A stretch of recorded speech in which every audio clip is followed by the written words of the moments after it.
Hi, I'm Fox San Antonio's Jessica Headley. And I'm Ryan Wolf. Our greatest responsibility is to serve our Treasure Valley communities, the El Paso, Las Cruces communities, Eastern Iowa communities, Mid-Michigan communities. We are extremely proud of the quality, balanced journalism that CBS 4 News produces. But we are concerned about trouble and trend of irresponsible, one-sided news stories plaguing our country. The sharing of biased and false news has become all too common on social media. More alarming, some media outlets publish these same fake stories without checking facts first. The sharing of biased and false news has become all too common on social media. More alarming, some media outlets publish these same fake stories without checking facts first.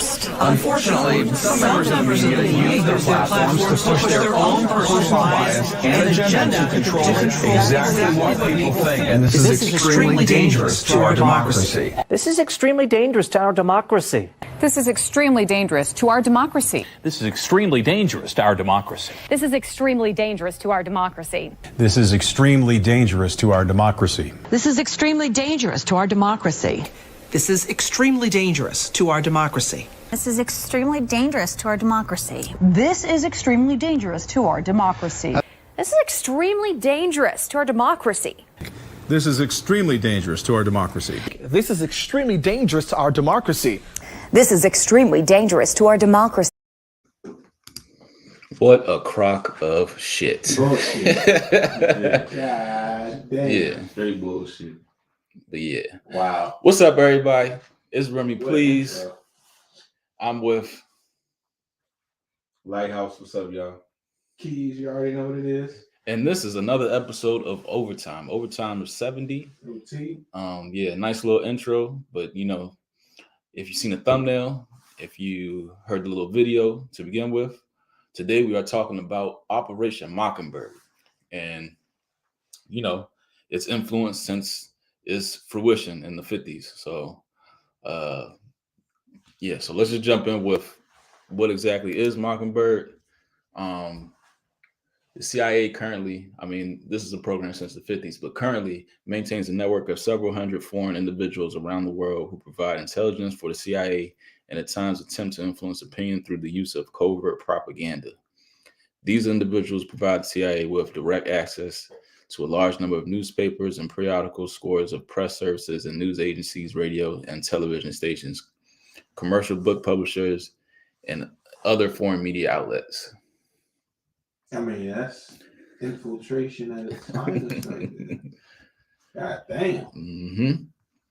So yeah, I mean, like we already know, like the news lies to you, you know, and that's kind of like a big blanket statement. Mm-hmm. But you know, there's actual, you know, people, you know, tax dollars being used to use propaganda, and I think that's like the biggest thing we got to focus on here. Use propaganda against U.S. citizens. And I mean, I think initially it started out to use propaganda to foreign countries and foreign news outlets to like give them a different perspective of what's really going on here and to kind of like engage and, you know, beef or whatever. Just, you know, have them on board with war just like we be on board with war to feed the machine. So, I mean, yeah, pretty much. But yeah, I mean, shit. I mean, but all right. So we already know that they are doing this, right? Mm-hmm. We've been doing this shit, but now we're about to just go into the levels and the depths of like how they're going about doing it, how long they've been doing it, and some names, because there's some names out there that, God damn it, I didn't even know about, but makes fucking sense, you know? It was an alleged large-scale project undertaken by the CIA beginning in the 1950s, in which they recruited American journalists into a propaganda network. The recruited journalists were put on a payroll by the CIA and instructed to write fake stories and prompted the views of the intelligence agency. Mm.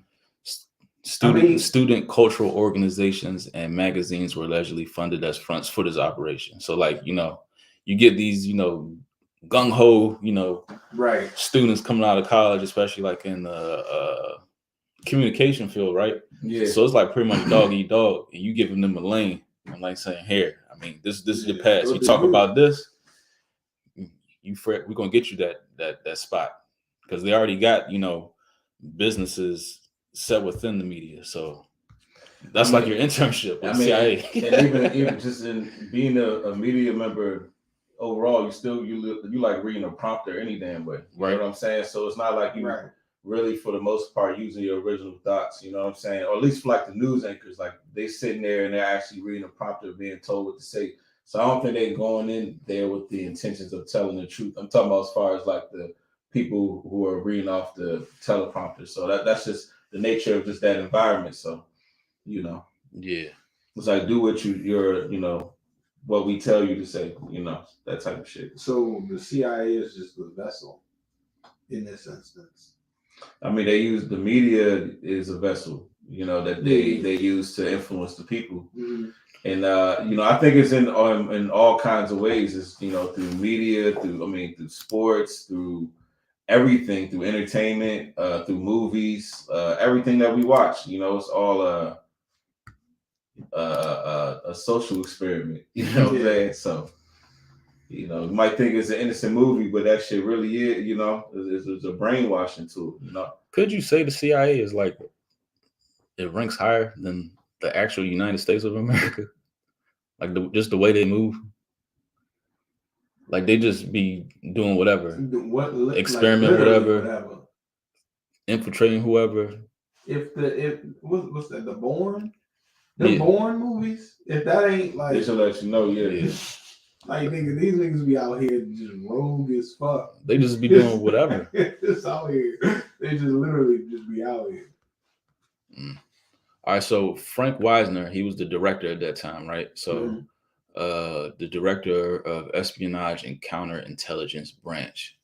He wanted them to concentrate on, quote, propaganda, economic warfare, preventive direct action, including sabotage, anti-sabotage, demolition, and evacuation measures, subversion against hostile states, including assistance to underground resistant groups and support of indigenous anti-communist elements in threatened countries of the free world. Sabotage is the word that just sticks out to me. What I get from that is you just are you trying to prop up? I mean, that sounds like ISIS when I read that. Yeah. You want to prop up underground resistant groups in support of indigenous anti-communist elements in threatened countries of the free world. Yeah, so you gotta kind of make like you gotta prop somebody up and like, okay, this is the anti-hero, you know what I'm saying? This is the bad guy. Just like how Vince McMahon will, okay, you're the bad guy. This is your storyline. But you don't think that's kind of like even when it goes back and forth from presidents is like, we had Obama was the cool guy. Right. We got Trump who was like anti-Obama. Right. You know what I'm saying? It's like good cop bad. You can go to sports, it'd be the same thing. You get the, the cool coach, the player coach, then you get the disciplinarian guy, and it's like it just goes back and forth. It's kind of like a cycle. It's like good cop, bad cop. Or everybody love Kobe, and then KD is like welcome as like villain role. He likes that villain role. Right. But these, okay, let me ask you this, Rez. So these, what you're reading, these are documents? Yeah. All right. So what like there's, sometimes we'll go directly to the CIA.gov and pull up actual operations and stuff. There's not an actual Mockingbird operation official document. I think that is later scheduled to come out because like you have to file for whatever through the Freedom of Information Act. You got to file something, and then after a certain amount of years, it has to come out. So I think that's coming out in like 2027. But in the Family Jewels document that you can go on like CIA.gov, and that's like a 700-page report, they do talk about or talk around that specific operation. Mockingbird. Yeah. So you can kind of. I mean, it's significant. I mean, honestly, it's more than significant because if you're talking about infiltrating the media, I mean, you controlling the minds of the people.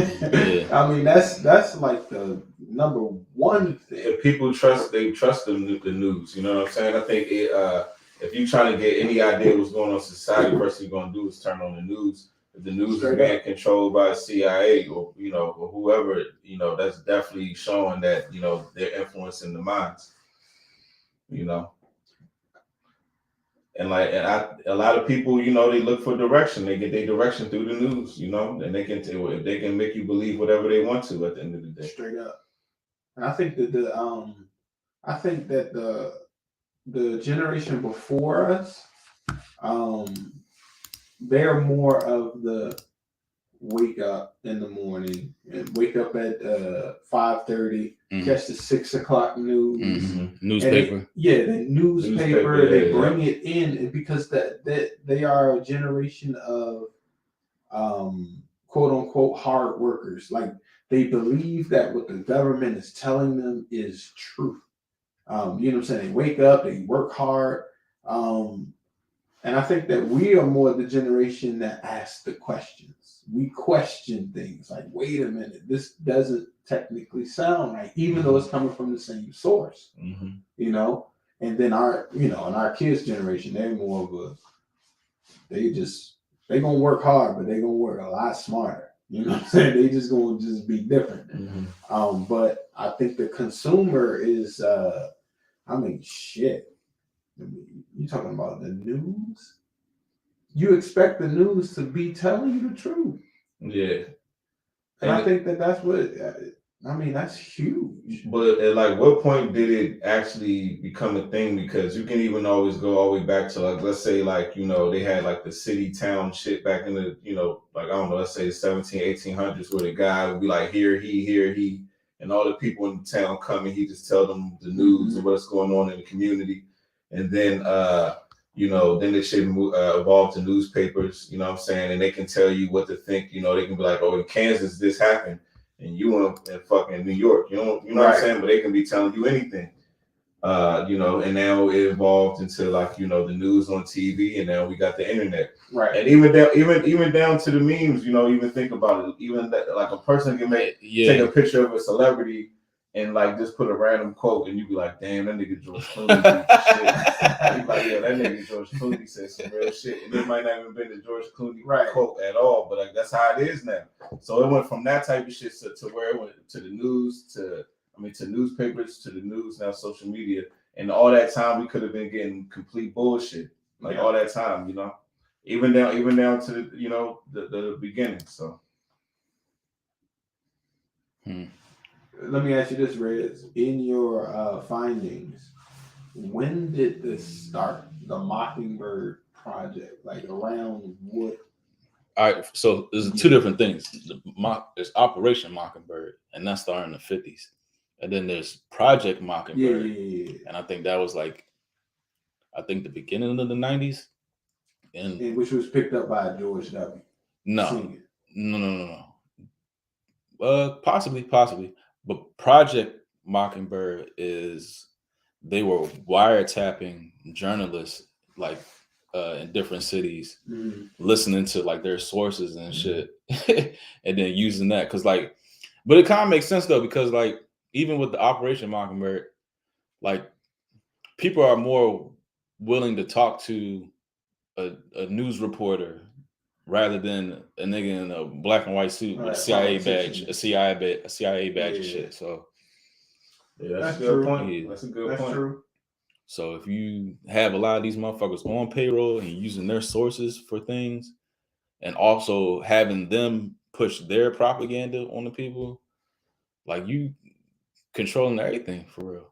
But even you don't think that it works even like I said, even in let's say even the food industry, it could be a company that just infiltrated that company, could be complete government, creation. And it's this Kellogg's, could be some CIA shit. You know what I'm saying? Not saying it is. I'm just using it as an example. Amazon. All that. You see what I mean? I mean, it's in your house. It's listening to you. Exactly. So I mean, I mean, they just dressed it up in nice. Yeah, I think he got like 600 million to do their cloud at the Pentagon. But you know what's so funny? Like that, he ain't CIA. But look, that Ring doorbell I told y'all about, so it records everything that will, like somebody a damn squirrel goes through by the front of your house. That shit gonna record that shit. So people be thinking like, oh, that's good. You know, it's recording outside my house. If that shit can hear the fucking leaves blowing across your lawn, it hears everything that's in your house. Right. Every conversation, every fart probably. You know what I'm saying? It hears all that shit. And it's probably got keywords that listens out for. Exactly. You know what I'm saying? So you got that. You thinking like, oh, it's just protecting me if there's an intruder outside my house. It's like, no, nigga, they're listening to you. You know what I'm saying? So it's just crazy how that shit. It's crazy how that shit is. But yeah. Yeah, man. Even like I even seen like a video where somebody tapped somebody. What's the junk that they be having inside your house? Like the little monitors that's inside your house. Whatever. Somebody tapped in this little girl's room and was speaking to her. What the fuck? Mm-hmm. Nah. Mm-hmm. Shit. They were, I mean, more along the lines of what you were saying. They was. Your phone. Like I was this. reading the article where they said listen that to right around the same time that the rings, they started to want to push the ring. They said that they were hot. They said that they were hiring people to just randomly start stealing shit off doorsteps. Oh wow. Okay. That's propaganda. So just just so that they can just have a reason. Having a reason to okay, let's put these in. Now to the consumers, I need this so niggas don't steal shit off my doorstep. Create the problem and provide the solution. But you buying this shit from the niggas that's stealing this shit off the doorstep. That's telling niggas to steal this shit. Man, I'm telling you, man. That's wild, man. What did it say? Create the problem and create the solution. That's the game they play every fucking day. Yeah. Like, you know what I'm saying? That's every day. that's why we, was home for 2 years. Created the problem and now they're trying to mandate a solution. Yeah. So yeah. All right. So we talking about like information and people in the hands of, they got their newspapers and stuff working for them. Y'all remember this quote from Rockefeller? Thanking Washington Post, New York Times, Time Magazine, and other great publications whose directors have attended our meetings and respected their promises of discretion for almost 40 years. It would have been impossible for us to develop our plan for the world if we had been subject to the bright lights of publicity during those years. But the work is now much more sophisticated and prepared to march towards a world government. I don't know what that word means. Supranational sovereignty. Okay, supranational sovereignty of an intellectual elite and world bankers is surely preferable to the national auto-determination practice in past centuries. David Rockefeller founded the Trilateral Commission and then addressed. This is in 1901, my nigga. Mm-hmm. So 40 years, right? So that's the 50s, right? So that's the beginning of Operation Mockingbird. Mm-hmm. Damn. So yeah, is he CIA? Do the bankers own CIA? The supranational towards the world government. Well, shit, man. Wait. It said so it said the intellectual elite. Yeah, because I mean, if you're like the who's there's who, different classes of those elites. Yeah, it's like you on a need to know basis type shit. Mm-hmm. All right, so I would love to have been a fly on the wall when these motherfuckers came up with like this. Can you imagine the motherfuckers sitting around like, all right, the internet, and what like the initial thoughts were. Yeah, you know what I'm saying? Like, all right, well, before we just give it to the people, how can we use this in our favor? Mm-hmm. And like, right. It ain't nothing by accident. Right. You know what I'm saying? So like, can you imagine like in the early 50s, they realized like, all right, cool. At a certain point in time, we're gonna Nah, the 50s is too early for the internet. Internet came out what? 90. Probably early 90s. 93? I don't even remember the first time I got on the internet. I just remember AOL dial-up. Nigga, I remember Ask Jeeves. Yeah, I remember that shit. I think that was the first time I probably did the internet search was probably Ask Jeeves. It was Ask Jeeves. Matter of fact, Yahoo. And then Yahoo and Google just blew up. Yeah, Google just went nuclear. But Ask Jeeves, CIA. Google But CIA. think about that. If the government wants to know what you think that you want to know, why not create? Right. Everything you're asking. You're asking the government. Yeah. You just type that shit in, like, oh, how do I do this or how do I do that? That's what you're trying to do. All they're doing is creating a profile. Exactly. You know what? I remember. You remember Jesse Ventura? He used to have like a conspiracy show. Jesse Ventura. Jesse the old wrestler. The wrestler. Yeah, he used to have a conspiracy show, and I remember he did this one episode where he went to they call them fusion centers, where there's like these big buildings, and like I think the main one was in Denver, and they pretty much collect, like everybody has a file. Fusion center. Yeah, everybody has like a file for real. And everything that you Google or certain keywords is being collected and shit like that. So, and that was a long fucking time ago. Then he become like the mayor or something of Minnesota or some shit like that. But he did that before he started being conspiracy theorist. Why do boxers tend to go that route? What is up with that? What, conspiracy theorists? Yeah, like they tend to. I don't know. But you did mention George Bush. But he became, you saying that was after he was a mayor or before he was a mayor? He was a mayor and then he became a conspiracy theorist. Okay, I got you. I mean, but look, even him being a mayor, he had to be privy to some sort of information. So why would he even be talking like that? I think it was governor. Or governor something. To like Minnesota or some shit. Who? Jesse Ventura. That's right, he was a governor. Like Minnesota. I forgot about that shit. Oh shit! I forgot. I completely forgot about that. So we talked about big OG George Bush Sr.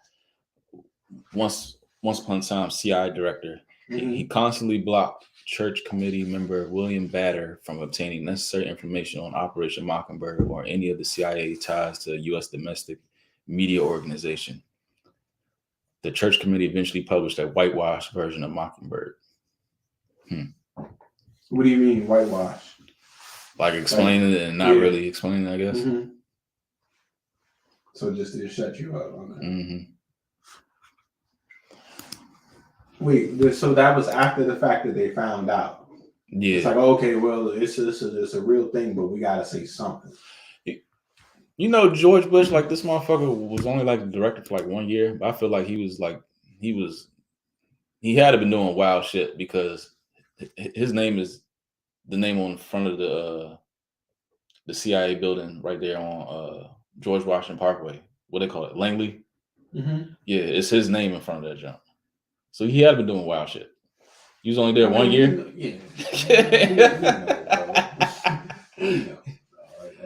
I mean, he is. Yeah. Honestly, I think like the start of like the 90s, like the before then. I'm sorry. He was involved with the Kennedy assassination. Yeah.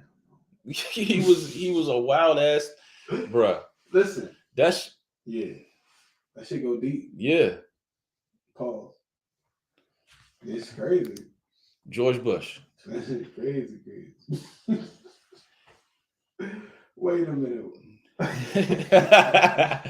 George H.W. In 1992, if the American people had ever known the truth about what we Bushes have done to this nation, we would be chased down in the streets and lynched. Do you know what I'm saying? Goodness gracious. But I don't like how he just using the word lynch like niggas just be saying lynch. You know what I'm saying? Oh, you already know he be using that word lynch. Fly. You know what I'm saying? What the fuck? JFK, I want to splinter the CIA into 1,000 pieces and scatter into the winds. See? Can't be talking like that, brother. Yeah, nah. He like, yo, I'm gonna say something and now I'm gonna roll out. Nah, nigga, don't work like that. pretty much. You gonna roll out, all right? I'm gonna say something, and I want y'all to hear me, but then I'm out though. All right, so this is from a 1977 New York Times article. They shed a little bit of light. It's probably like whitewash, just like the other article was. The Times also obtained the names of more than 30 American journalists who have worked since the World War as paid intelligence operatives. At least 12 full-time CIA officers have worked abroad over the last 30 years while posing as employees of American-owned news organizations. You know, I even heard, to jump around, and I do this a lot, that certain like studio executives from like Paramount Pictures or MGM, like, you know, the big ones, they are CIA.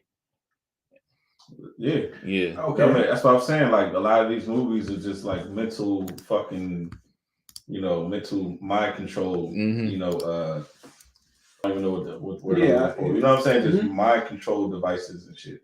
You know, and to push our brains in a certain direction. All right, so let me ask you this: do you think they aim at kids a lot more than anybody? Do you think that it's far-fetched to say that, okay, what if they, I mean, if they've come up with this shit, right? If they've gone so far to come up with that, do you think that it's far-fetched to say that they are mind controlling people so much to the point where they are CIA operatives and don't even know it? Yeah. You know what I'm saying? Like let's say somebody went to a movie, right? That somebody went to a movie and they saw X, Y, and Z, and whatever they gathered from that, their brain, like whatever they pushed out of that movie, they snapped and went into, I don't know, whatever mode, and like they are a CIA. I mean, you smell like the consumer? Nah, I think you're talking about like the Batman dude, like the dude that went and killed those people at the Batman movie. Exactly. Like he basically like was triggered by the movie. You see what I'm saying? You see what I'm saying? So like, he might have been like already a planted seed and didn't even realize. I mean, yeah, what they call it, like MK Ultra. Yes, MK Ultra, but it's like also like snippets, like they'll put like in between, like for like a half a frame. Yeah, they do that shit a lot. But what I'm saying is, if who's to say that they've mastered it so good to the point where there are people who are reactionary, that are activated right then and there. Yeah. But there are also people who have a delayed reaction. True. I mean, that has to be. I mean, you know, it's fucking facts. Just look how we are living right now. Like people are like so pressed about like, you know, what's going on right now. You already know what's going on right now. Saying. And look how dare you be unvaccinated next to me? Like that's propaganda. Like there's nothing different from me and you. Yeah. You would thought like I had like a fucking AIDS name tag and I'm just like squirting blood out my arm the way people act. The fuck? Yeah. I mean, and I think even just all the shit that's going on, like starting off just even the whole police brutality and the like all this stuff that's going on, these, you know, police shootings, and then it's like all of a sudden now you start to get an influx of movies that have to do with police brutality and police shootings. Then all of a sudden all the people in the music start talking about it. Now everybody starts thinking about it. And you know what I'm saying? It's like all comes through all these different forms of media. You see what I'm saying? So it's like even these things right there is all forms of social engineering. You know what I'm saying? So I feel like that's what it is, and we just play along with it. You know, you get what's it called? You get that song. I Stay Woke. I always say that's not the right name of the song though. What's the name of that joint? I can sing it, but Redbone, right? And that's called like Redbone. You get a song like that in the middle of like, you know, all this social unrest with the police. Then you get movies like what's the movie where with the black dude and the black girl and they was running from the cops. One of them like shot a cop. They was running. Queen and Slump. But we see how like everything is like kind of working in that way. So it's like every form of media, you can't escape that. Then you turn on the NBA games. Then you turn on you know, even the trap, but Lil Baby got the Black Lives Matter joints in his video. See what I'm saying? So it's all molding your mind in like a certain direction. Every which way. Every which way. You see what I'm saying? But you can't escape it. but all this shit could be like all like contrived. Like this could have been just all created. You know what I'm saying? None of this could have really happened in real life. This could all be, you know, because think about it, like all this didn't happen in front of us. You know what I'm saying? Right. This could all be a fucking like facade. All of this. Yeah. You know. It's like reality has put on airs. Yeah. You know, it's like the reality is fake. And it but you know what makes reality fake though, young? Turning on the television, bro. It's the it's the TV. Like and guess what? Guess what? Sometimes you can literally listen to the media. We just started off our segment by listening to multiple media segments, and they talking about some damn democracy too. And how they talking about democracy when you don't have a choice? Like, they're forcing you to think away. They're forcing you to think away, and they call it democracy. Any sense. It don't make no sense at all. Because guess what? At the end of the day, your average consumer is going to go home. They're going to turn on the television. Yeah. And even if and guess what? Some people be like, "Oh, what? I don't have a TV in my room, but your iPad right there, but your phone is in your hand before you go to sleep." Same thing. So it's the same shit. But that's what I'm saying. We gotta tune out of all that shit. Man. It's all mind control. The phone, the TV, it's all mind control. Yep, it's all mind control. All of it. And it's like we choose, and then what keeps us in the trap is that we like choose our own form of mind control. You know what I'm saying? Through our algorithms. You know what I'm saying? And it just keeps giving us more of the shit that we tune into. So yeah. But it's also funny how like we say mind control as if like why don't they target like other parts of like your body? What you mean? I'm saying like your heart is still a major organ. I know the food. Yeah. And that's what I'm saying. But like your heart also has nerves and shit. Like it sends everything to the brain. The brain is the processor. You know what I'm saying? And it's crazy how they know. They found out like, all right, look, we can get to these motherfuckers. We don't have to necessarily get to them through their minds. We can get through to them in their guts. Let's put a McDonald's on every corner. Let's put make sure Checkers is open at 4:00 in the fucking morning, because I'm gonna give me a liquor store 24/7. Let's make sure, because there's other casinos. Just shit. It don't necessarily have to be the brain. They can target other parts of things that you like. Yep. That'll just send you straight there. It's like, that's why, you know, at the root of all this shit, you know, people might think it's like some like cartoonish or like movie shit, like, but it's realistic. It has to be like some dark, satanic ass niggas that's making all this shit happen, because it's like they're pulling at our souls. It's like kind of like we all have a certain purpose on this earth, but then we all get pulled into our addictions, and we get pulled into these distractions, and we get caught up in, you know, red versus blue, unvaxxed, vaxxed. You know what I'm saying? All this stupid shit that don't mean nothing. And if we didn't tune into the TV, social media, none of this dumb shit, we probably be on greater paths. You know what I'm saying? But we get caught up, and then like it fucks with our our dopamine, and like we get triggered off these things, and like this is all like on purpose. But the thing is, it's like almost like the devil. It's like the devil's, you know, pulling your soul. Literally, like if you have a soul's purpose, and you out here getting caught up in all these idle things that lead to nothing, that's kind of pulling at your soul, right? Because you ain't fulfilling. You get my point? Yeah. So come on, man. Like, I get you, bro. That means that for everything that's put in place in society, there has to be somebody who doesn't like the creator. You know what I'm saying? It has to be, bro.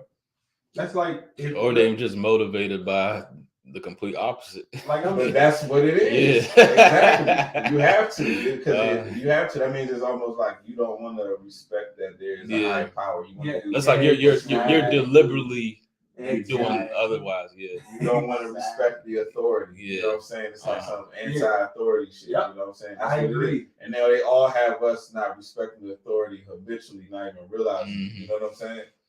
Not even realizing that shit, bro. Yeah. You know? But all right, so so this yes. 1000%. Yes. They got every they tap into every media source too. So it's, of course, from music to TV. Everything. You know what's crazy? Newspaper. I guarantee you, if they did a study, let's say within the past 5 years, how many times the word variant was Googled, right? Yeah. And then they fast forward and you took the same and let's say you did a coagulated data analysis for like the past 8 months. I guarantee you the past 8 months would just completely trump the past like 5 years. And guess what? That's not even in the niggas' vocabulary. Yeah. It's not even in your vocabulary. Yeah, but because you heard it on the news, ample amount of time. Yeah, just even COVID. There's a new variant. Nigga, what you don't even know what you talking about. Like, is it variant? Like, is there a show the called variant? The Variant? I think it's on Netflix. Okay. It's just like, yo, you don't even know what a variant is. Right. Yeah. Or how it works. For That's real. Though. You just regurgitate whatever you hear in the news. Shit. All right, but look, so here's some proof. You know what I'm saying? That this is what the media thinks about us. Dangerous, edges here are that he's trying to undermine the media, trying to make up his own facts. And it could be that while unemployment and the economy worsens, he could have undermined the messaging so much that he can actually control exactly what people think. And that is our job. Yeah, if you look at the issues. That's our job. Yeah. She said that's our job, and that is our job. Yeah, that is Mika Brzezinski, and Mika Brzezinski is also she's an heir of the Brzezinski family. Her father Zbigniew Brzezinski was the co-founder of the Trilateral Commission. We just previewed that earlier with Rockefeller. He's also a CFR member. Council of Foreign Relations, U.S. National Security Advisor Jimmy Carter, co-chair of the H.W. Bush Foreign Intelligence Advisory Board. And it says, even at the bottom, it says her father is on record idealizing the theories of Karl Marx and argued that balance of power politics was out and world order politics was in. Yeah, that's who she is. And you know what? She kind of resembles the lady that was in that Don't Look Up jump. The actress, Meryl Streep. She do, and the one that was the media that was trying to get Leo all caught up. I don't remember her character 100% like that. I don't know why. Yeah, I don't remember. Yeah, like that. But yeah, man. So all right. So speaking about other media members, we're gonna go ahead and talk about Anderson Cooper. Anderson Cooper. This is a meme, so you know what I mean. But you can definitely trace this back. He is an heir of the Vanderbilt family. His mother is Gloria Vanderbilt, I believe. Yeah, Gloria. Super wealthy American family, and he just so happens to be a news anchor for CNN. He's not like a head of some large, media, like his own shit. You know what I'm saying? Why you got it? That's like, I don't know. That's like, I don't know, LeBron James' son being a fucking. I mean, he fits the bill, you know what I'm saying? Like, even just his whole, But he was in a secret society at Yale called the Manuscript Society. While at Yale, worked for the CIA and became a participant in Operation Mockingbird. So we already knew, that program went to, Ivy League schools and pretty much recruited CIA agents and all that shit. So boom. And who is Gloria Vanderbilt? This is her. Oh my God. Yeah. This is like a spread in, I don't know, whatever magazine.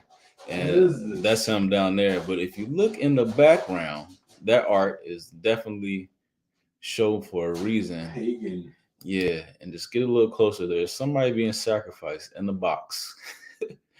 And there's a cross on the right, and he's walking up a ladder, a head, just a head, not a body, walking up a ladder. What the? Like, what the fuck? There's like a body. So what is that? A casket with a body in it? On fire, being sacrificed, and the energy, I guess, is like making This like you see the person's head? I didn't even see that. The person's head on the left. On the left, and then the going up the ladder. On the right. Yep. But you use roosters and stuff for like kind of like voodoo. Or so they're conduits? Yeah. I didn't know that. Yeah. Or what do you call it? Like Santeria and stuff like that. Mm-hmm. Use a rooster, goat, stuff like that. So I see the cross in the top left. What is that on the opposite? What is that over there? I don't know. That's probably like some seal to like some probably dark goddess. Yeah, that's some wild shit though. But how you have angels looking over somebody just burning in front of you, and you just like, oh, I'm soaking this energy up. That's what it looked like. Nigga, no. Yeah. What? Yeah, you got the angels on their knees. All right. Whether people believe it or not, these type of people do sacrifices or rituals. Whether you believe it or not, best believe they believe it. You feel me? There would be no book on Jewish ritual murder if they didn't believe the shit. I'm sorry, this picture. Like, there's so much in this picture right here. Yeah, there's a lot in there. What's this block? What are those 3 blocks up there? True, that could mean something. How many times have you seen that? Everything in that picture. Remember the ABC blocks you used to have, or those would be dice. You know what I'm saying? Maybe the pagans. And it's right there, smack dab, and like there's a legit reason for that. But Epstein had all these like weird art pieces where he had George Bush knocking down the towers. He had Bill Clinton in a blue dress. The Podesta brothers and shit. They got a whole bunch of weird artwork. Like these, I guess that's some Midsommar shit. Exactly. Culture shit. Yeah. Magic shit. Definitely some shit. Matter of fact, that when they dress in white like that. Yes. With like. Yes. Yeah. You're right. Yeah. Pagan. Yeah. All that shit. Magic. It's a ceremony. It's a ritual. Yeah. That's what this is. This is a ritual, and God only knows. What are the kids holding, or what's that like in his? That look like Snoopy and somebody else. What is she reading? That looks like some form of probably some occult literature. Some manuscript of like what the fuck? And you got the sun and the moon. I didn't even see that. I might be jumping off topic, but speaking about ritual, y'all hear about Virginia King's son dying? Committed suicide? Mm-hmm. Yeah, I heard about that. Y'all think that might have been a ritual? I don't know. Listen. I mean, it's always a possibility. I seen a clip where she said on The View, she was on The View, and she said her and her son was at a Kabbalah, they had a Kabbalah class. So, I don't know. I mean, you never know, man. Super Bowl in 2 weeks. Yeah, we're gonna see something for sure. I hope not, though. I just hope they just, hit the classics. I feel like this is the time period. It's like the time of revelation. Like, ain't nobody, they not hiding this shit no more. They like, what if I they feel don't? Like we be still trying to figure it out. Be like, no, nigga, we Illuminati. Illuminati. Like, they be, I don't think they hiding it no more. Go with your instincts. I don't think so. I think we still be like, yeah, that. Like that shit with the dream or whatever, or not the Weekend. Dream, with the weekend. Yeah, that was the most blatant shit. It was like, hold on, yeah, he did that, but what's the dream? Nah, that shit was like legit. Come on, like if anybody hasn't seen it, yes, you can look up in our best of videos. Yeah, even that Travis Scott shit, same thing. Yeah, that shit was wild. And they took our shit off of Instagram today, y'all. Our Travis Scott video. So our listeners, they took our Travis Scott video off the fucking internet because they said we violated some type of Sony music, whatever. But we ain't playing no music in that shit. So it's annoying, but it's also more like validation. Like we barking up the right tree. At all. We barking up the right tree. Like, come on, bro. But yeah, the Travis Scott thing was crazy. Right, so let's read a couple more clips from this John.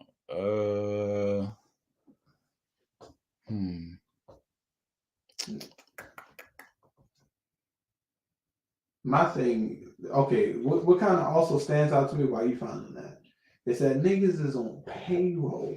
Damn, Jacksonville hiring Doug Peterson over Byron Leftwich. Wow. I also thought Doug Peterson should have got another shot, but you think so? Yeah. You got a chip. He got a chip. VP, yeah. And it's not like his roster was like stacked either. Damn, you would have thought they doing Byron Leftwich like we did Sean McVay. Like the exact same way. Yeah. Because Sean McVay, that nigga should have definitely had a job with us. But how? What you mean? How? What you mean? Jay was still there. Huh? He left while Jay was still here. Kyle Shanahan. Kyle, how was he going to get hired when we fired his father? Hire that nigga. It was no way we was going to hire that nigga. Just hire him. It's easier said than done. To see if he wants it. Just see if he wants the job. Nah, because we fucking shitted on his fucking father. Oh man. Hey, as a matter of fact, we wait till Lighthouse get back down. We can talk and we can get his opinion when he gets back. We would be remiss. I gotta go back to this article though. If we didn't. What is your opinion on our team, our nation's capital, Washington Redskins, formerly known as the Washington Football Team, and now officially the Commanders? Well, I think it's conspiracy with that. Like, I think the day we switched, the day we denounced the Redskin name is the same day somebody put in for copyright for Commanders. Yeah. So I think it was already in the books. You think and so? Yeah. And for them to say, oh, we're taking the fans' account, it was a clear consensus that Red Wolves was going to be the name. It was either Red Wolves. Matter of fact, I think if you were to take a poll, that should have it would have been a landslide. Like if you did a Twitter poll, the Commanders wouldn't even have made the right. list. Commanders? If they was completely transparent, just how you vote for like the Pro Bowl and shit like that, that should have been a landslide. So yeah, it's definitely some fishiness, and I think the motherfuckers that's in charge now, the Ron Rivera's and the Jason Wrights, y'all motherfuckers not gonna be here in 5 years. Y'all done took our name and changed our legacy, and now we're gonna be here in 5 years. Yeah. Get in here, Lighthouse. We talking about some real shit. Yeah. Because at the bottom. This name, I don't know. Here's my thing. I think that and we're gonna get back on Operation Mockingbird. We got to shut. I just think that we would, like I said, we would be remiss if we didn't talk about the name change. This is history right now. Okay? Okay. I think that we went from, for whatever reason, we went from an organization that didn't give a fuck about what anybody said about us. So you think that's CIA?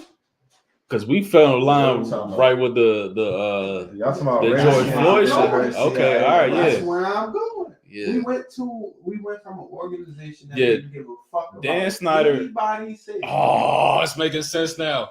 Dan Snyder went from, we changed our name from over my dead body to 100 allegations with nothing happening from it. So just like on some propaganda, Epstein shit, some blackmail shit, it's these are CIA tactics used for the sake of wokeness and shit like that. Yeah. Oh, okay. Yeah. You see what I'm saying? I mean, I came in like halfway. We came in a little late, so. The CIA got Dan Snyder, Teflon Dan. Like I said, we changed our name because this nigga got blackmailed. All these sexual allegations. I'm saying if he's guilty, he's guilty. But I'm saying these are the tools that they use. These are the tools that they use. Sexual allegations and stuff. They fucking drag your name in the press and all that shit. Yeah. And we got forced to change. He went from over my dead body to, you know what I mean? We changed it. So we giving up our name to the commanders. He had to compromise. Yeah. So I mean that goes against the guy that we knew, right? Yeah. That sound like the guy we know. That don't sound like him at all. That's not. Matter of fact, Dan don't even look the same anymore.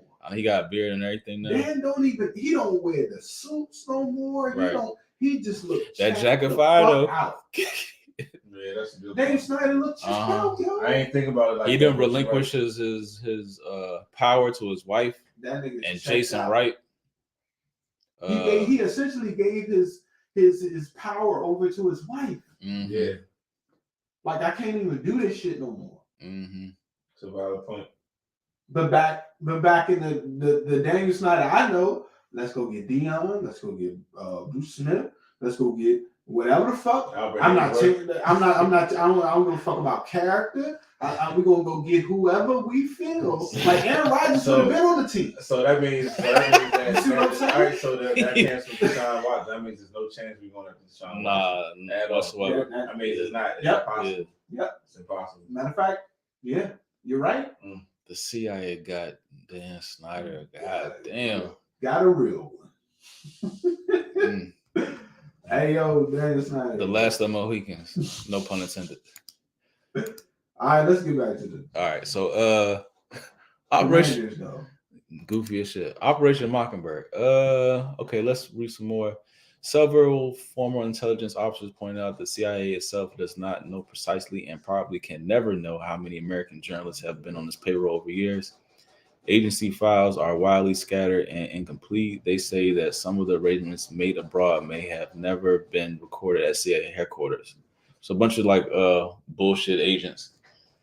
3-month investigation by the Times found that at least 22 American news organizations had employed through, though sometimes only on a casual basis, American journalists who have also worked for the CIA, which range from some of the most influential in the nation to some of the most obscure, include ABC and CBS.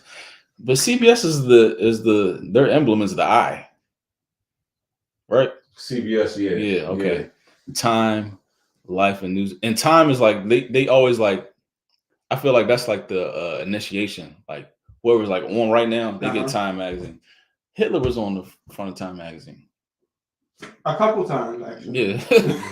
A couple times. Life and Newsweek magazines, New York Times, the New York Herald Tribune, the Associated Press, and United Press International also included where Scripps Howard chain of newspapers, the Christian Science Monitor, the Wall Street Journal, Louisville Courier Journal, blah, blah, blah, blah. I also seen something like in my research saying like Washington Post is different. They was probably like the first ones on this whole Mockingbird shit. They're different because they don't get any of their sources from the AP. So they can just like fabricate anything. You know, because everybody like collectively, this is reported by AP Press. Yeah, but Washington Post is owned by what's his name? Bezos. Yeah, so, CIA. You can't tell me he ain't CIA. So there you go. From the space shit to him having a big ass contract from the Pentagon. I mean, probably Washington Post is probably yeah, they ain't too credible. Yeah, CIA. Not now. Let me ask you a question while we're on the newspaper thing. What do you think is more powerful or more easily to manipulate someone? By them reading it or by them hearing it? I think. Because at one point in time, there were no TVs. At one point, hearing. You think hearing? I think the social media shit is like the most because it's like short. It's everything. It's audio. Yeah, visual, and it's everything. All that. And it's short and it's catered to what you're already looking at. Exactly. And it's on a constant cycle. Like you go from like one, You go to Twitter, Facebook, Instagram, TikTok, alerts from your, you know, regular morning CNN type shit, and it's all gonna be aligned with everything. So that shit in your pocket, this motherfucker, this is the beast right here. Yeah, that's the truth though. But I also think that there's something to be said as to why written, like things that are written, like they, like things that are of importance are written down. Yeah, but people don't read no more. Right, but what I'm saying is, but still, even still though, if that shit has some drums behind it, then people gonna listen. Right, but even still, if you went back into let's say you went back into the ancient times, like they could have very well just, okay, we're gonna create a thing of plays or some shit. No, they engraved. They took their time to like write or to engrave shit. I don't know. It's something to be said when you see it. No, I mean, if you like write, are you talking like the difference between writing, or you talking writing or reading? Like, what do you mean? What's the difference? Writing. Writing is like kind of like, you know, it's like that conduit. It's like that middle ground between like your ideas, your thoughts, and bringing it to physical reality. So it's like you're more in tune. It's like the first action of your thought into physical reality by writing it down. See what I'm saying? So it's like your ideas actually become real when you write them down, because you actually bring it into the physical world. That's so what I'm saying. It's different. It's definitely different. Like when the writing. And then reading is also actually powerful too, because you're experiencing, not, you know, actually experiencing it, but you're having an experience with what you're reading at that moment. So even reading but I think even reading books is way more powerful. Like physical books is way more powerful than even audiobooks. Even though I listen to audiobooks, so, and they work, don't get me wrong. You know, I've definitely picked up knowledge from them joints. But I feel like when you read it, like really like locks in. You know what I'm saying? Because I feel like when you like turn even just to reading the book and it's in your mind and you turn the page, just the physicality of turning the page, that shit like taps into you. You know what I'm saying? So it's like you actually kind of you have like a physical experience with the idea that you're like reading. You know what I'm saying? So I think like all that shit matters. But I don't even know how the fuck we got there though. Like, what are we talking about? I was actually what are we talking about? Oh man. I was actually you know what? I'll say that for another one. Nah, go ahead though. We here now. I was just kind of jump off topic like Rez be doing, so I can do it too. Nah, go ahead. So that's the point. So I was thinking, I woke up the other morning like randomly, and I just like on my way to work, like I woke my kids up and I asked them, I was like, yo, can I ask you a question? How come, like when you dream, like when you dream, let's say like your alarm clock is set, right? Or let's say like you get an alert on your phone or whatever the fuck it is. How come whenever, like whatever, you can be doing something. I know what you're about to say too. How come you can be in your dream and like, let's say you're in the mountains or doing some crazy shit. Everything wrap up. How does it literally lively correspond to your actual reality? So let's say your phone chimes off in your room, right? Let's say you get an alert on your phone, but somehow simultaneously live in your dream, it will correlate to something in your dream. Let's say you're in an office building in your dream and you're going up in the elevator and you get a chime on your phone, but guess what? Ding, that's your dream on it. How does that work like that? Yeah, I've had dreams where like I'll have the TV on and I could, like, somebody in my dream is talking to me, but they're saying exactly what the fucking whatever the TV live, is like it's like it at the doesn't same time. Like, I don't know, maybe that's like some shit. Like, I don't know. But I'm just saying, like, that. What if that's like some like you're in like in the middle ground between the dream world and the physical world? So it's like you have your dream world, you have your physical world, then you have that in between where you're like. What tripped me out is like, even though like you get woken up abruptly, it always like wraps up. You know what I'm saying? Like shit. Like right then and there. Like everything wraps up there. Even though like you have to get up at this certain point in time, but the whole storyline that was in your dream had to wrap up right there. Like it knew you was going to wake up right there. But okay, so going back to what was the Mockingbird. So suppose that they know and they knew. I'm sure that there's the a science average to this. American will have a TV in their bedroom. Right? Of course. Yeah. Let's say you go to sleep. Yeah. And you're okay. dreaming. Let's say you go to sleep, and guess what? The same way that you said that you were hearing that in your dream. What if their agenda? What if they are pushing their own agendas through your dreams? Yeah. I mean, because they knew that you gonna fall asleep to that shit on with the TV on, and that shit is just constantly going through your head, and they're pushing that shit, and you like, yo, you wake up, and you like, yo, what the fuck is going on? It's crazy. Yeah, I'm just saying though. Nah, I hear you. I'm just saying. All right, this is a document I found. CIA's use of journalists and clergy in intelligence operations. 50-page document. Man, this information is out there, y'all. Like, y'all got for real. What does that say? CIA? They using y'all, y'all spiritual leaders. So exactly, that's what I was about to say. So all right, so the spiritual world, the entertainment world, and the political world. Yeah, that's all. That's the what. So what other influences do we have outside of that? Ourselves, right? So you got the spiritual world, you got the political world, and then what was the other one? I just said it. I forgot. Entertainment. And entertainment. Yes. Yeah. All right. So look.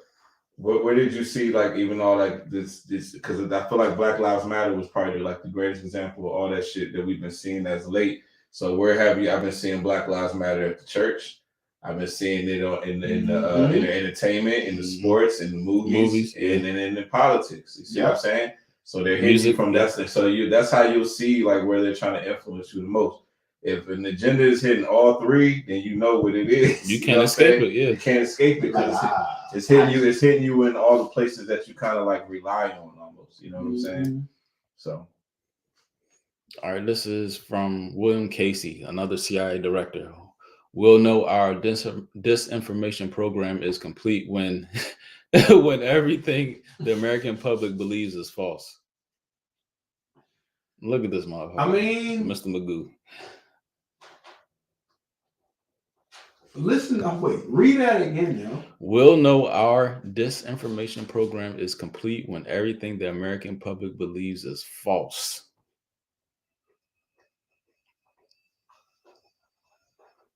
Evil. From first staff meeting in 1981. That also goes to tell you that's their goal. Yeah. That's the goal. Hold up. We didn't even touch on the Smith-Mundt Act. That's the goal, my nigga. The Smith-Mundt Act makes it legal to use propaganda against U.S. citizens. Makes it legal. Legal. The Smith-Mundt Act. And y'all also know these niggas in the office. The Smith-Mundt Modernization Act of 2012 amends the United States Information Educational Exchange Act of 1948, right before Operation Mockingbird, to authorize the Secretary of State and the Broadcasting Board of Governors to provide for the preparation and dissemination of information intended for foreign audiences abroad about the United States, including about its people, its history, and the federal government policies through press, publications, radio, motion pictures, the internet, and other information media, including social media, and through information centers and instructors. So what more information do you need? Nothing. What was that video where the lady, she was saying like, yeah, our goal is to trick y'all. Like, she's like, it's not up to Trump, it's up to us, the media. You play that right now. That's exactly that nigga. Man, this is okay. Here we go. Mika, whatever her name, Drabinski. And she is the heir of, Zbigniew Drabinski, whatever this motherfucker name is. The dangerous, edges here are that he's trying to undermine the media, trying to make up his own facts. And it could be that while unemployment and the economy worsens, he could have undermined the messaging so much that he can actually control exactly what people think. And that is our job. Yeah, if you look at the issues. That is our job. But yeah, man. Look up the Smith-Mundt Act. That y'all boy, how Corey Mose, the beloved Obama, passed. He said it's legal to use propaganda within the borders of the United States against its own people. Y'all rocking with this? First passed in 1948. Listen, I'm still puzzled. This was another guy. He knows that had foreign media outlets. This guy, I don't know his name. But I've seen a video of him. Udo. He got an African last name. Is it African?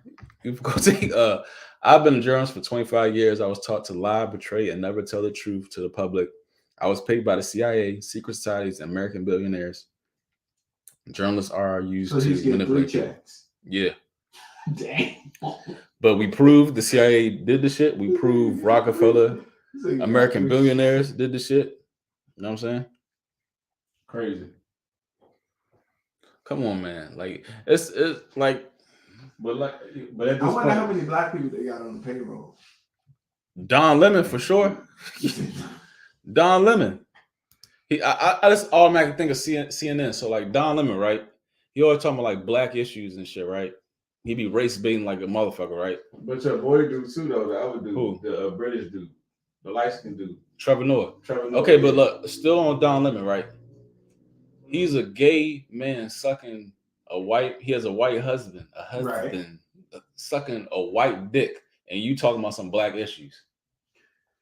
I read it. Yeah. I mean, shut the fuck up, nigga. I don't want to hear nothing you guys say. Hey, I mean, I don't want to hear nothing you guys say. You literally, come on. Wait a minute. Come on, bro. Like the sorcery with the shit. Like he be sticking his chest out. Come on. Hold on. Come on.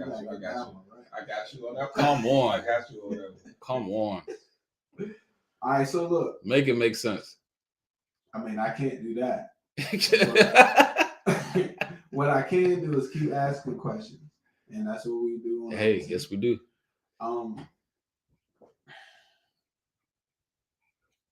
Get back to me on that. Nah, but I mean, for real though, I think it expands like just all over just media. It's not even just just even like news reporters and shit like that, like actors, actresses, all that shit. Like, what if our it said is it like it said social media, okay, so but, those right, influencers, you know what I'm saying? Here's a question, right? Because you know how like the media is kind of like, especially with all the wokeism and all that shit that's been going on as of late. Like, you don't think that like how can you separate the people who are down with the agenda different from the people who are just trying to keep their job?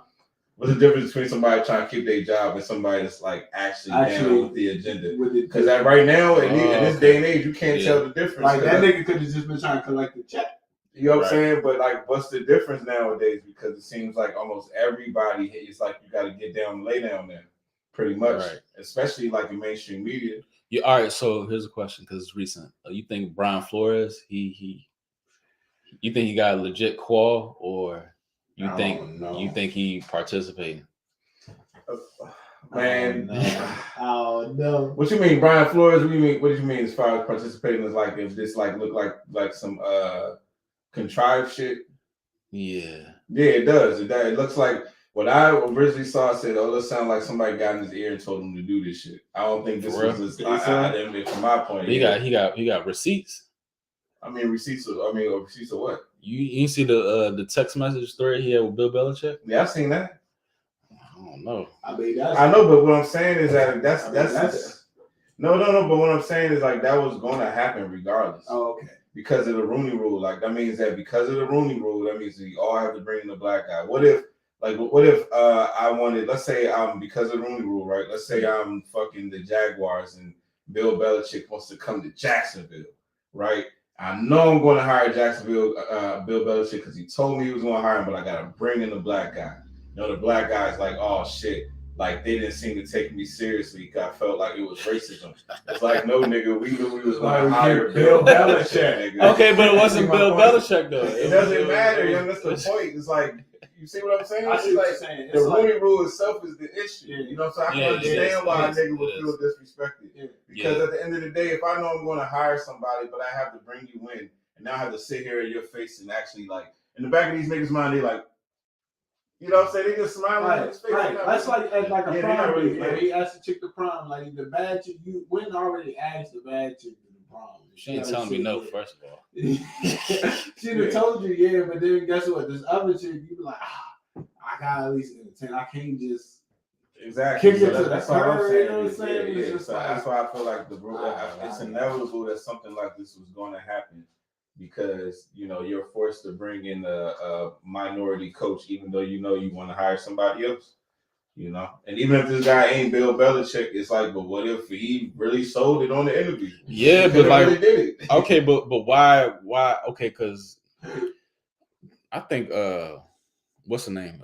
Flores got a better record than Ron Rivera. So like, why even bring him in for an interview? Interview somebody within your building. You know what I'm saying? Yeah, I see what you're saying. Why bring a guy of his stature in and not give him that respect? So it sounds goofy. I feel you on that. I feel you on that. But even that is like, is that grounds of suing somebody? Also, they had him tanking. Yeah, that is true. And he could use that. But also in sports, we do know that there are owners, there are other coaches who have done this shit. Like where the owner was like tank, and then nigga was like, all right, bet. Okay, all right. So you see what I'm saying? I feel like with Flores, like his next steps is going to prove me, you know what I mean, if I'm going to be, you know, invested or not. Because like I like him stirring the pot, but if he's on some Kaepernick shit and you know, because as of right now, you pretty much hanging it up. I know that's what I'm saying, bro. That's why I'm like, bro. You know, there's not, you can't come back after taking the stance. Exactly. Because you're going at the whole league. Because clearly you prove this is still an old boys league. It's still an old boys league. You know what I'm saying? Because if Belichick got the ability to, you know, listen and be hip to, oh, they're hiring, you know, my guy, and he hit him up. How does it even happen either way? Like that just goes to show you, if anything, unless the whole thing is fucking fabricated. At the bare minimum, like you said, this is gonna be last for like he's in this for the next 10, 15 years. If he chooses to want to pursue this, to try to legally sue them, like, like nigga, I don't know if the grounds is like. This is how I see it. I think that somebody got in his ear was like, bro, for some shit like this to happen, you have the opportunity to take advantage of the social climate that we in right now. Absolutely. So it's like when you see how wokeness got us, we the commanders now because of wokeness. Yeah. Right. See what I'm saying? So now it's like if you want to use the whole black coach discriminated against, oh, it's only one coach, black coach in the NFL, Mike Tomlin. If, you know what I'm saying, to somebody who may not take a deep dive on the situation, they're like, oh, it does look like racism. But I mean, if you really look at this shit, it's like, I don't know what the like the grounds to stand on. Like maybe, you know, from a what's it called, social, like from people to people, it might look a certain way. But I'm talking about like in a court of law and like concrete evidence that this is racism. I don't think he has a strong battle from my perspective. You know what I'm saying? I just think I think the problem is the Rooney Rule itself. Yeah, it creates grounds for a nigga to feel like he being played with. You know what I'm saying? I agree with you. I feel as though if this same exact scenario happened 10 years ago, it wouldn't even make the news. Yeah, but I think it's it just would be like. But this has been a conversation. That black coach shit has been a conversation for like a long ass time though. You know, it has. Well, yeah, but honestly, at the end of the coaching shit, after every season, it's pretty much a conversation. It's like, right. But what I'm saying, there's a big difference between the NFL hiring a black head coach versus a black head coach suing the NFL. Yeah. That, I know, and that I don't know, man. That's why my point of view, I was like, I don't know if that was a good move, man, because I don't know if that shit don't stand. You ain't going to, you know what I'm saying? There's no chance. There's no way you're going to come back, you know what I'm saying? So, but I think, and even when you watched it, did you see when he was on the joint with Greeny and the other dude? Nah. He was there with his lawyers. Did you see him? He came on the joint, was 2 white dudes. So I'm just like, all right, he talking about racism. Okay. You know what I'm saying? He talking about racism, but then he like got 2 white lawyers representing him. It's like, I don't know. Like, if he would have came with like, some black, like what you want? You want to have Benjamin Crump, like Dr. Umar Johnson with him, you know what I'm saying? And Brother Polite, you know what I'm saying? I was like, all right, now this nigga means business, you know what I'm saying? Now he on some real shit. But when I seen like 2 white lawyers, I'm like, I don't know, bro. Like you got it seems like these niggas in your ear, and they using you as a pawn to push their shit, right? You know what I'm saying? And I feel like somebody got in his ear, bro. And I don't got nothing because I like Brian Flores, you know what I'm saying? And I'm like looking at this like, no, I don't want him to, you know, I don't think this is a good move, you know? Like, I'm just saying, bro. You know, because like the moment you do this, like you pretty much, there's no chance you're getting back. You know, because there's a collective of the old boy type way. There's no way you're getting back. Like they're going to pass down information saying like, oh no, don't hire him. You hire him, like, you know what I mean? We're going to make sure we're going to X you out. And not even just that, man. I think even on a deeper perspective, it's like we got to be focusing, like, especially on this black shit. Like, if we own the NFL, we are the talent. They profit off of our abilities and our skills. So if we took it over and we actually worked together and create our own league, we wouldn't be talking about racial discrimination. If there was a black-owned league with all black athletes and the owners and the coaches, we wouldn't be having these conversations. Hey, but to bring it full circle, where they play these games, Fox, CBS, all these fucking places that we talk about. But it don't matter though, because at the end of the day, niggas want to see Aaron Donald, they want to motherfucking see Jalen Ramsey, they want to see the top athletes. So the fans is gonna go where the athletes are. They're not gonna be like, oh, these niggas ain't playing on CBS. I don't want to see that shit. You see what I'm saying? But that's the thing. They're used this, you know, Operation Mockingbird. The CIA is using their influence to say, you know what I'm saying? If you can't play here, you're not playing nowhere. And that goes back to that video that we had on the last overtime where that dude, like back in 1912, was like, we want to use the black people, put them on the platform to influence the society to push our agenda. Yeah. And they're going to even influence the white households to follow along, you know, through white guilt and all that other shit. So, you know, boom. I mean, it makes so much sense, man. We could really go in for real. I feel like that's the role of the Kardashians. I kind of feel like they kind of like took that, you know, black energy or black, you know, imagery somewhat, you know, the Ray J shit with Kim. And then she got the big booty shit. And you know how black women is always known for her ass. And now it's like, oh, look, it's fashionable. It's Kim Kardashian. Now you bringing that kind of energy, and now you bringing it to, like, you know, the white households. Now it's like more palatable, right? You know what I'm saying? So it's like you kind of took like the rap video vixen and made her, you know, and then you got the white girl Kim Kardashian, and now she's taking that energy and now she's bringing it to white households. You know what I'm saying? But remember, like, Kim Kardashian is emulating the rap hip hop imagery. You see, if that makes sense, and vice versa too. You know what I'm saying? So I feel like it's bringing it, you know, kind of like they're using that influence of black people. Now you got the Kardashians who are like kind of the middle of the ground to push it off into the rest of America, if that makes sense, you know. But especially out of Hollywood. And I think that's even why now, like, all the girls look the same now. They all look like, you know, Kimites. All the girls look like Kimites now. Oh, shit. No matter what the race. No matter what the race. Everybody got the same belly now. It's disturbing. All the girls, they all look black, white, Asian. The same belly. Like Kardashian. Why y'all? Same look. Why all y'all Instagram hoes got the same belly? It look like stretched like when you get like turkey meat from the deli. We get turkey meat from the deli and you put it in the plastic. It look like that. the same stance, all that shit. But I'm telling you, the makeup, all that shit, it'd be all the same shit. So I feel like the Kardashians were like that's how monumental they are, and that's why they always dating black men. You know what I'm saying? I feel But like also using that energy. It's a source. But guess what? Guess what they did with that same energy? What? They had a whole trends. They took that same There energy you go. and trend. Another one, and then you got Caitlyn and it's all like, that other okay, shit. Since everybody's following this person, then they took Bruce Jenner, and they was like, okay, perfect. And then perfect dating actors, you know what I'm saying? Fucking athletes, you know, it's like, come on, man. Rappers, like all that shit. It makes all the sense in the world.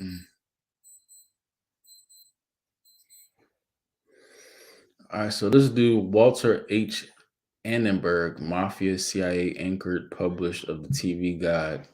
Walter Annenberg, the TV Guide magnate, was a lofty Republican on the campaign trail of April '88. George Bush flew into Los Angeles to woo Reagan's kitchen cabinet. So he was like movie studio CIA. I heard one of these articles I read said like Reagan, like his whole like because he was the actor at first, right? Like his whole acting career was spawned by the CIA.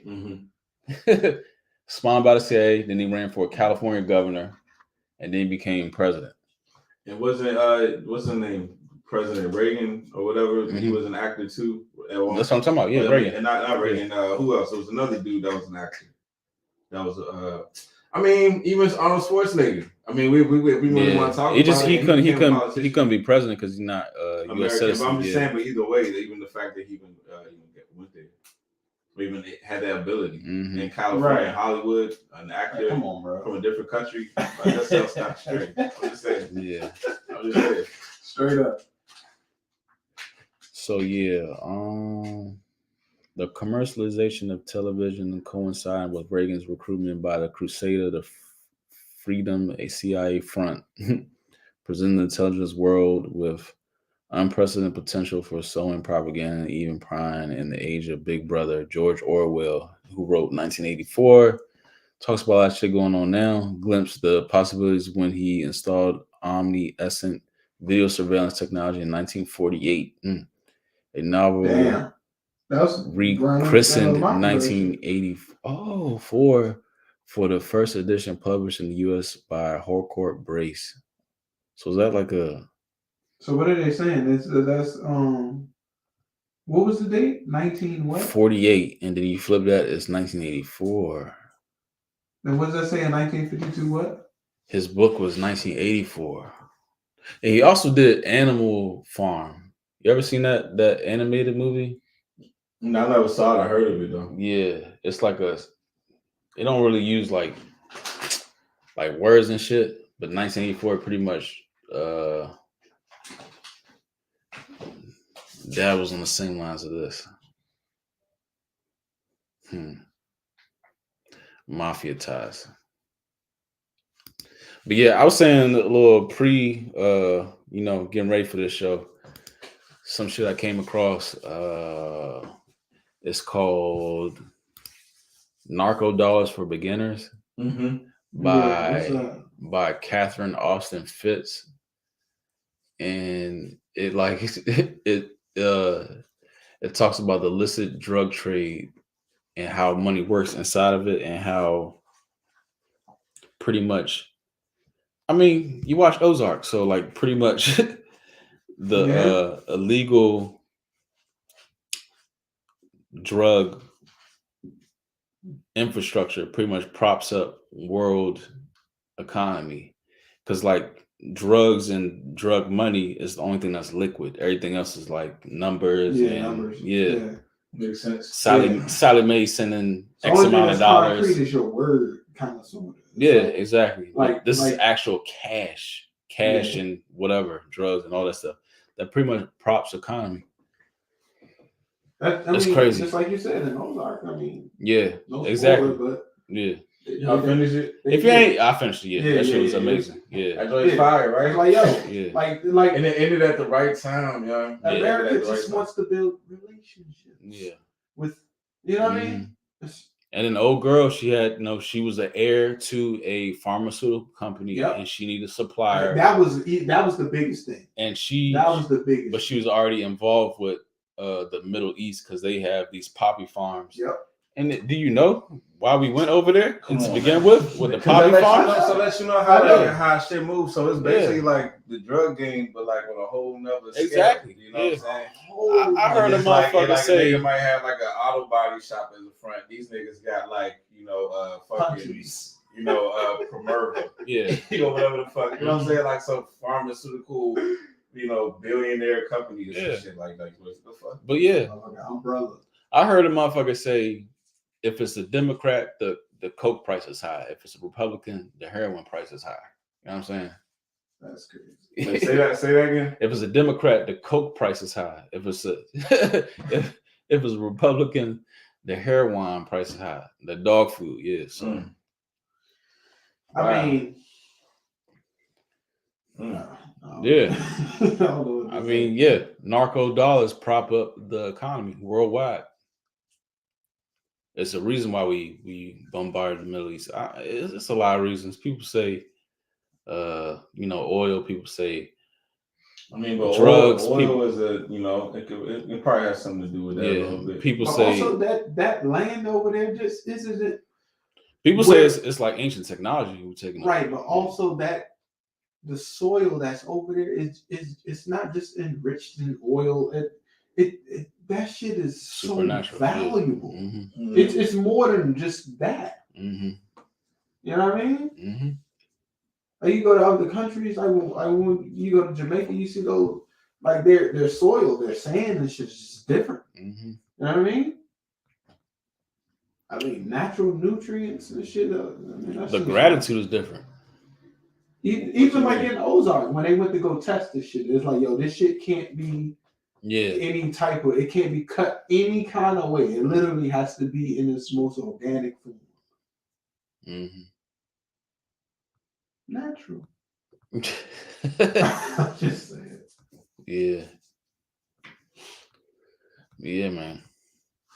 Look that shit up by Catherine Austin Fitts. And if somebody can get this to her, we want you on the show. Catherine Austin Fitts, Narco Dollars for Beginners. Like, I love it. I love mafia and, how it's related to the big business and all that shit. All right, can we get some, you finished it too? Yeah, I finished. All right, we got some predictions. Oh, Rue is definitely going to team up with, I said Rue. Ruth is definitely going to team up with baby, the son. Tommy. No. Tommy, he's weak as shit. But the son. What son? Oh, Noah, yeah. I was about to say Noah. I was about to say I think Noah going to play like a big part. Yeah, like, I think they're letting you know Noah is going to be like a determining factor in the overall outcome of the joint. Yeah, but I think Noah either going to body somebody or somebody going to get hit. I think something going to happen to Noah, whether it's going to be but I think something's going to happen with Noah because I think Noah's been crossing a lot of I think that Noah. But now you can also say that Marty is definitely 100% FBI now. Oh yeah. Like after that last episode, he's clearly on a payroll. He put all these strings. That's why it was so easy for him to go there. It's like, you think he got the? So you think that whole situation with the black? What's her name? The black FBI. Maya. Yeah, so you think that Maya Miller? He already they already working together the whole time. He is. Okay. I know what you're saying, but just how they trying to kind of keep it. Yeah, he is. She saluted him, saying like she was like, if you were an agent, you would be the best agent. Yeah. And why do you think that old boy, the Spanish dude? He's probably CIA. But he's probably CIA to begin with. Which one, the nephew? Or yes. Oh yeah. Okay. No, not the nephew. The what's his name? The main dude. Alvaro. That's how I keep calling El Chapo. Why do you think that he keeps talking to Wendy more? because that nigga knows Marty is He gone. He's gone. But you know what, Marty? You know why Marty probably? Because he already knew Wendy be on some bullshit, so he was probably like, "I need to move," because he probably can't trust her ass. He probably know he can't trust Wendy. I think his kids know that. I think nobody. I think Sam. I think Wendy gonna have a.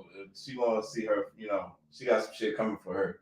You know, because the whole. I feel like the whole family is all like Noah a hater, and then fucking for no good reason though. Like you even know your uncle like that.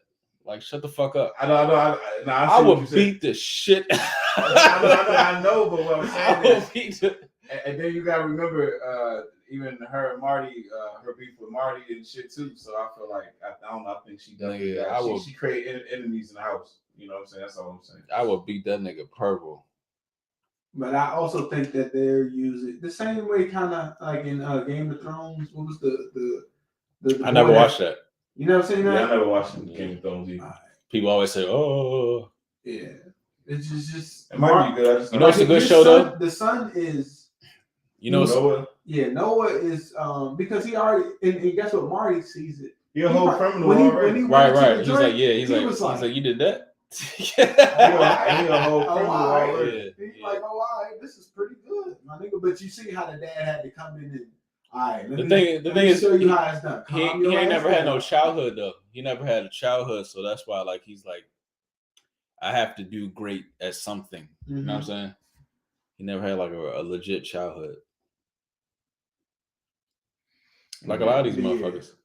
But yeah, nah, that shit wild though. Part 2 gonna be crazy. Yeah, part 2 gonna be crazy though. But you think? And shout out to Ruth. Yeah, like she deserves another Emmy for just the last episode alone. No, Ruth is okay. She said you. Whatever she said, you can make up some shit. That she got me off last season, but she showed up this season too though, and she played the shit out that role. If they could have got like a little white girl to play that role, nobody else could do it better. She whatever vision they had for that character, she probably beyond what they expected. You know, because she's selling the shit out that role. Mm-hmm. You know what I'm saying? She does the Ruth. Shit, though. Ruth was good as fuck. Ruth don't give a fuck about shit. Yeah, but she also has a sensitive. Also has like a heart of gold at the same time. You know. And I think that, and honestly, but fuck her cousin. She didn't body like 3 niggas too. Like I think that if it came down to it, Marty would choose Ruth over his wife. Of course, you can tell that, but they have a specific relationship. They have a relationship. You know. And you're right about that. That's interesting. I think Marty see that. It's kind of like almost like a they love each other, but they'll never say it.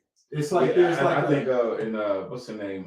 Wendy is like just too ambitious, like overly ambitious almost. Like where she like you know, she kind of spills over the operation, you know what I'm saying? So like you saying, I agree with that. I think that Ruth kind of like she listens to Marty more, you know what I'm saying? Because she was a stay-home mom, so she gotta prove herself. All right, so what would you equate the guy, the middleman guy, the politician that Wendy always goes and talks to? What would you equate? Fuck him, because he's about to sell everybody out. That's what exactly what I was about to say. Right, but that's what I'm saying. So like, what would you equate him like if you were to put him in our political system? What would he be like? The equivalent? What is he? Just a mid-level. He's not a politician. A lobbyist. He's a mid-level informant. For real. Like he knows all that's going on. He knows all going, and that's why he tried finesse. Right. And that's why he had old boy there waiting. Yeah. Yeah. I would have thought that was a setup of my life. I appreciate this. People was hating on this season, but I appreciate this season because like it showed like the politics of everything.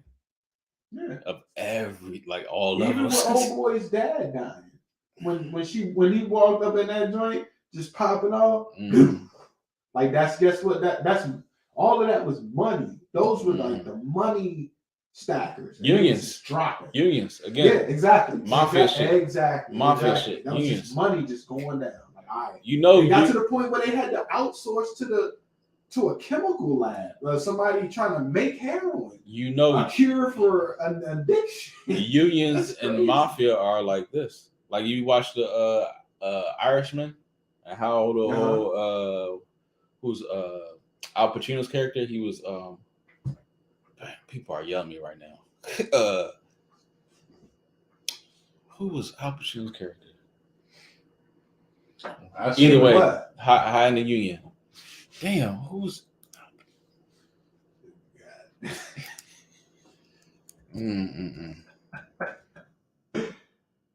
It was Maker's Mark. But how long you think they're gonna take till they put those episodes out there? They can't wait. I'm gonna say like maybe Right, because his son keeps growing older and older. Yeah, they gotta hurry up before. I think they do it. Drop around like Christmas. You think so? Yeah, they gonna let this joint ride for a minute. They are. But they can't wait too long though, because it's still supposed to be the same season. It's just another part. Like if you guys watch Game of Thrones, that last episode, the way it ended was to all my viewers out there, the Red Wedding in Game of Thrones. You'll never forget it. Hey, Jimmy Hoffa. He was Jimmy Hoffa. All right, but one last key part that's different this season that we didn't speak on at all. Private investigator. What do y'all think about him? Oh, he's CIA. What y'all think about him? He's CIA. We going to the CIA. We tie this back in. And he's supposed to be homegirl's, the girl who got killed last season. That's supposed to be her husband. Remember, what's her name? Helen. Yeah, Helen. For real? Wasn't it Helen? Yeah. I think it was. Wait. What's Marty's wife's name? Wendy. Wendy. Yes, I think her name was Helen. I think. He's a wife. No, remember the lady that worked for the cartel that got killed? Yeah. But he's the private investigator was making it seem like that was his wife. Oh yeah, no. I don't think so. I think he got hired by. I don't know. But he said maybe I'm tripping. Oh, he got hired by her husband, allegedly. Oh, I thought he was saying that he was her husband. I don't know. I don't trust him. Maybe I'm tripping. But he's like ex-police, so like. Yeah, because he's saying it was the same when he was doing the coke and he got caught. Yeah, a hot ass police officer. So maybe some type of detective. You can tell he's a little wild card. Cannot be understated and what cannot be missed. And they showed this in the first episode, and they didn't say shit else about it. That car flip. Nope. That, but also the black male cop. Remember? Oh yeah, the black male cop.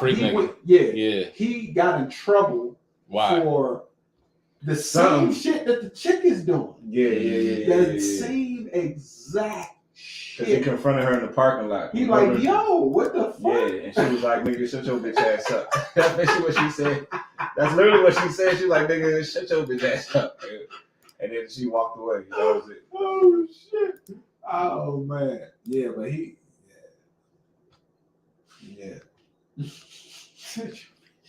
Yeah, man.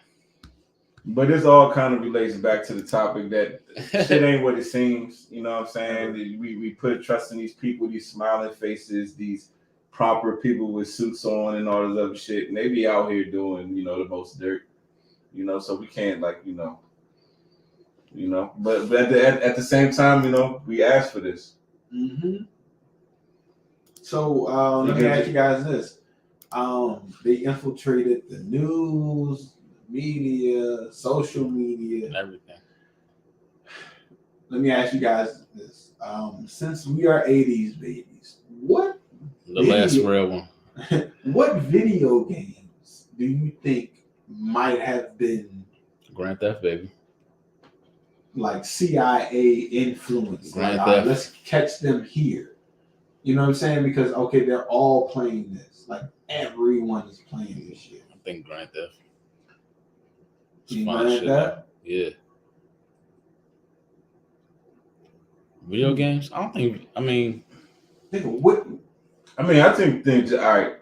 If we want to say that, I would say if we go all the way back to like Mortal Kombat, just the overall violence. I think the blood and gore. Yeah. The blood and gore. I think we kind of got desensitized. And I think that was the beginning. But then that was the beginning of the desensitizing of all the violence. You know what I'm saying? And I think after that, video games just got bloodier and bloodier. You know what I'm saying? So I think Mortal Kombat was definitely something like that.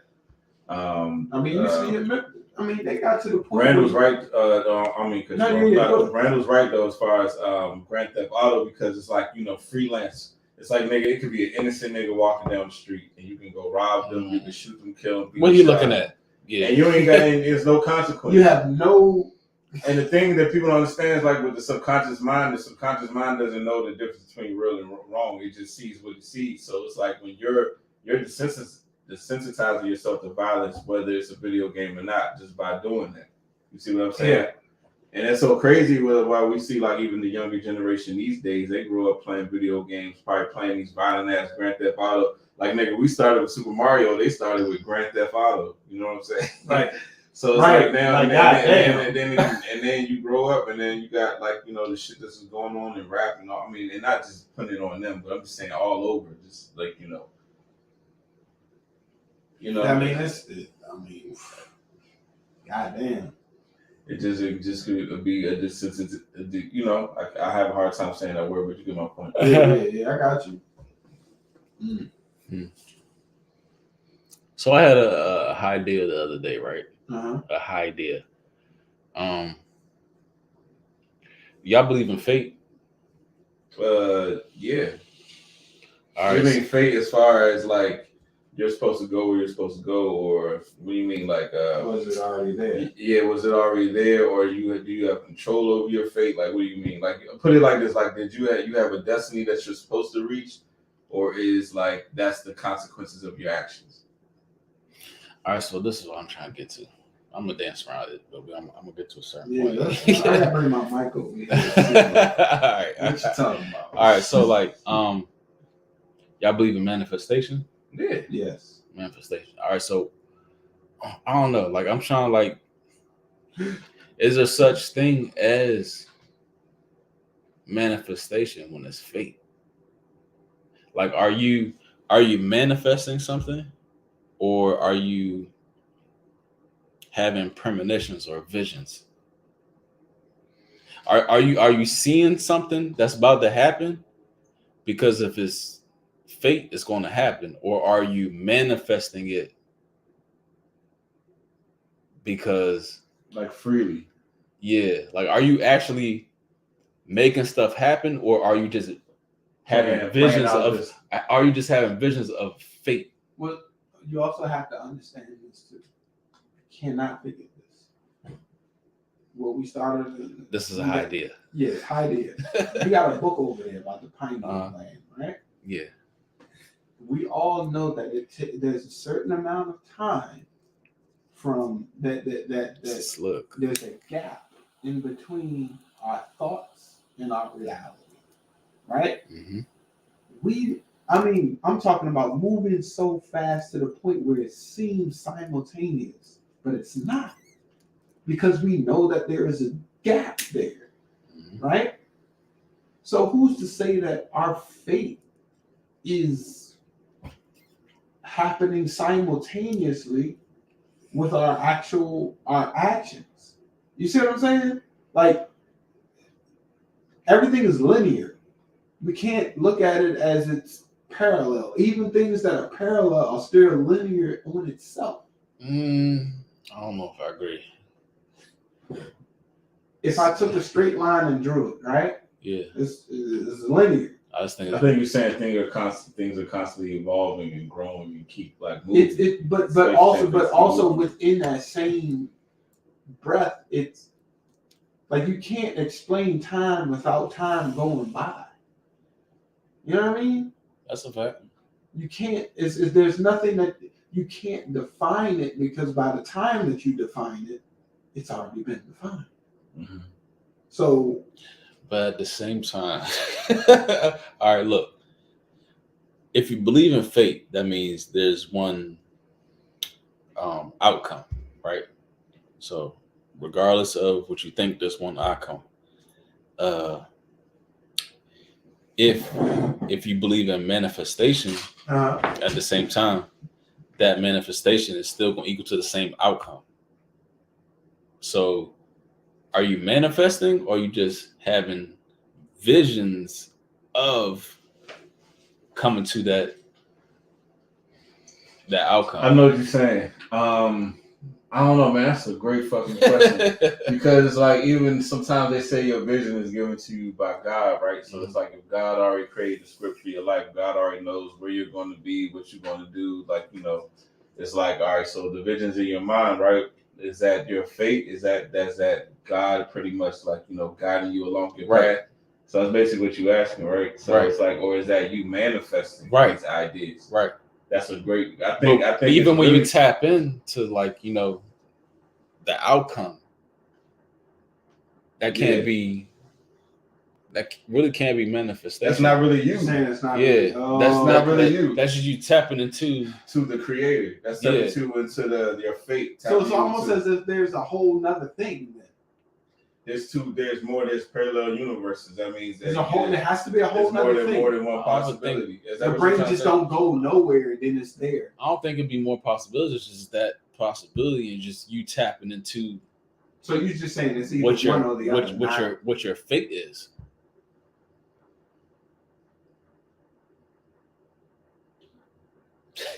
Yeah. Y'all feel me? That is a very complex. It's not really though. Question. It's not No. It is. Even if it's just two outcomes, it's still very complex. Right, you know? I mean, I think that we are all, you know, born on the path, and I think that you know, we have to tap into that. But it's like this. It's like, you know, let's say you was put on Earth, and then let's say you had the potential to be, I don't know, a dentist, but then let's say you end up becoming like, you know, a crack addict. Mm-hmm. You know, it's like where you put on Earth to become a crack addict because that may have been your fate, and then maybe the reason you became a crack addict is so you can be an example for other people to see. Okay. You see what I'm saying? Yeah. Rather than you know, you not living out your purpose to be a dentist or whatever it may be. You see what I'm saying? It's like, what's the difference between that? It's like even the bad that happened to people was your purpose to exist, to be a bad example, to teach people not to go down that path. You know what I mean? It's like, what's the difference? So it's like, does God put certain people on Earth for the purpose of having a negative fate, or does everyone have an option for a positive result? You see what I'm saying? Does that make sense? Like, yeah, I don't think it can be all positives because everything is a lesson.